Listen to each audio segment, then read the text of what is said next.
আজবকে তুমি জন্ম দিয়েছিলে। আমার যদি আগে জানা থাকতো তাহলে ওকে আমি এই পৃথিবীতে আসতে দিতাম না, আনতাম না। আচ্ছা বাবা, ভাইয়াকে কিভাবে এনেছিলি?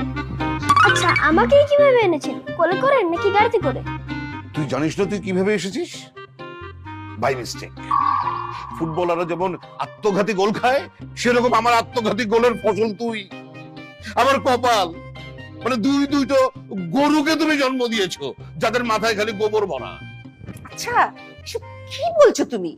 মাথা খারাপ হয়ে গেছে তোমার? মাথা আমার ঠিকই আছে। যাও এখন গাধার বাচ্চাটাকে ডাক দাও। ছেলে যদি গাধা হয় তার বাপ তাহলে কি আরেক গাধা? আরে এত কথা বলতে বলেছি কি তোমাকে?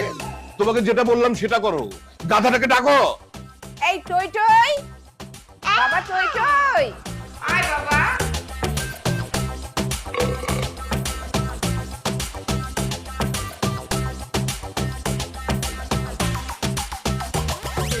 মা, আমি মানুষেরা স্বাধীন অনেক চাপে থাকি। পুরো পৃথিবীর চাপটা সামলায় কোনো রকম ধর আমি একটু ঘুমাইছি। আমার ঘুমটা এখন কাঁচাও হইতে পারে না। এর আগে এই কলি ঘুমটাকে তুমি ভাঙায় দিচ্ছ। কারণ আমি তো একটা স্বপ্ন দেখতেছিলাম, এটা তো চাপের, আমি সলিউশন করতেছিলাম, এটা আমি সলিউশন করতে পারলাম না, তো আরো চাপে পড়ে গেছি। এই ভর দুপুর পর্যন্ত তোর ঘুমের কলি ফুটে ওঠেনি।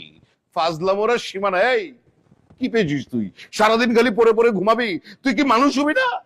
কি হয়েছে?